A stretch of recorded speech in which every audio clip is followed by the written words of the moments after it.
Hello everyone.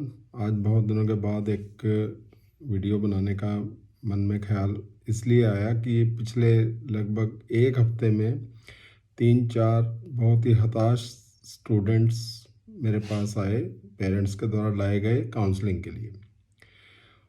और उनकी बातें सुन के मुझे ये ज़रूरी लगा कि एक जो dilemma middle class students face हमेशा करते हैं, और आजकल क्योंकि सोशल मीडिया और बहुत सारी और एक्सटर्नल फैक्टर्स की वजह से और बहुत जल्दी जो हमारा सोशल नेटवर्क जिस तरह से चेंज हो रहा है, उसके आधार पे वो समझ नहीं पा रहे हैं और बहुत ज़्यादा स्ट्रेस में आ गए हैं। तो इस वीडियो के द्वारा मेरी एक छोटी सी कोशिश रहेगी कि मैं स्टूडेंट्स का मार्गदर्शन कर सकूं, ताकि वो अपनी लाइफ को थोड़ा व्यवस्थित कर पाएँ और आगे की प्लानिंग कर पाएँ। तो देखो, मैं एक ग्राफ बनाए हैं दो मैंने, अभी आपको दिखाता हूँ। ये ग्राफ एक सिग्मॉइड ग्राफ है, एक जे ग्राफ है। तो ये आपको अपने लाइफ को प्लान करने में मदद करेगा। आइए मैं कोशिश करता हूँ कि आपकी लाइफ को थोड़ा आसान बना। देखो, जिस मैं सिग्मॉइड कर्व की बात कर रहा हूँ वो ये कर्व है। आम तौर पे जो हम हर एक की लाइफ में 90% लोगों की लाइफ में जो किसी भी काम को वो शुरू करते हैं, कोई नई चीज़ सीखना हो, कोई कोर्स करना हो, तो वो सिग्मॉइड कर्व चलता है। नॉर्मली हम पॉपुलेशन ग्रोथ में इसको पढ़ते हैं, पर मैं इसको लाइफ के कंटेक्स्ट में यूज़ कर रहा हूँ।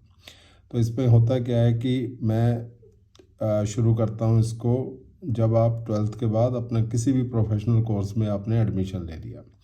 तो देखो, उस प्रोफेशनल कोर्स में एडमिशन लेने के बाद उसमें अंडर ग्रेजुएट, पोस्ट ग्रेजुएट और उसके बाद का जो एक्सपीरियंस है वो यहाँ तक इस लाइन के द्वारा शो होता है।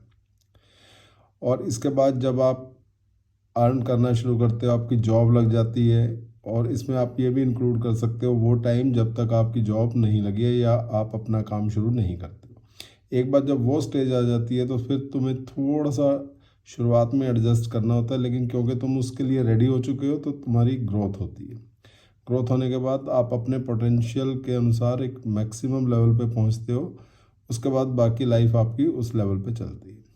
अब हो क्या रहा है कि कुछ लोग जो बहुत लकी लोग होते हैं उनके जे शेप कर्व होता है। उन्हें कोई विरासत में चीज़ मिलती है, या वो बहुत लकी होते हैं, या कोई उन्हें ऐसा ब्रेक थ्रू मिलता है कि वो बहुत जल्दी एडजस्ट करके बहुत एक्सपोनेंशियल ग्रोथ करते हैं।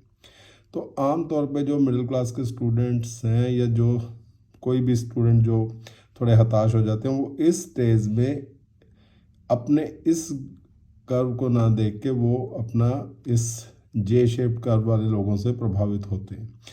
हर समय इनसे कंपैरिजन करते रहते हैं और इस स्टेज को वो गंभीरता से नहीं लेते हैं, यहीं पर वो हताश हो जाते हैं। देखो, मैं आपको ये एक बात बोलना चाहूँगा कि ये स्टेज आपकी सबसे इम्पोर्टेंट है, इसमें आपको हताश नहीं होना है। इसको ही आपको, इसमें ही अपने आप को फ्यूचर के लिए एडजस्ट करना है। फ्यूचर के लिए अपने आप को इस तरह से रेडी करना है कि जब आप इस फेज में आए तो आप बहुत अच्छी ग्रोथ करें और बाद की लाइफ आपकी इजी तरीके से बीते। एक दूसरी गलती जो मैं काउंसलिंग के दौरान मैंने पाया वो ये है कि बहुत सारे स्टूडेंट्स जो इस स्टेज में हैं और उनकी कोई बैकग्राउंड बहुत अच्छी नहीं है, बहुत ज़्यादा एंसेस्ट्रल प्रॉपर्टी या पैसे नहीं है, वो कुछ लोग जो शुरुआत ही यहाँ से करते हैं, जैसे कुछ लोग जिनके बहुत अपने ख़ानदानी बिजनेस होते हैं, या बहुत ज़्यादा प्रॉपर्टी होती है, या कोई और उनका ऑलरेडी इनकम का साधन होता है।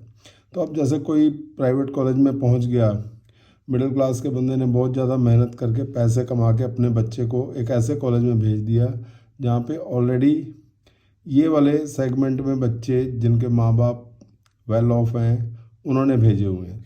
तो ये बच्चा यहाँ पर इन बच्चों से अपने आप को कंपेयर करता है और प्रभावित होता रहता है, और अपने ये भूल जाता है कि उसे यहाँ पर कितनी मेहनत और कितनी समझदारी दिखानी है। तो इस वीडियो के माध्यम से मैं सिर्फ दो बातें बोलूँगा स्टूडेंट्स को, कि वो जो भी स्टूडेंट्स जो बहुत एफ्लुएंट फैमिली से नहीं है, उन्हें अपनी इस स्टेज में बिल्कुल भी हताश होने की ज़रूरत नहीं है। यही स्टेज आपको यहाँ तक पहुँचाएगी। और जो ऑलरेडी इस स्टेज में हैं लोग, उनसे कंपेयर करने की ज़रूरत नहीं है। और जो कुछ लकी लोग जिनकी लाइफ में ये जे कर्व चलता है, उनसे भी प्रभावित होने की ज़रूरत नहीं है।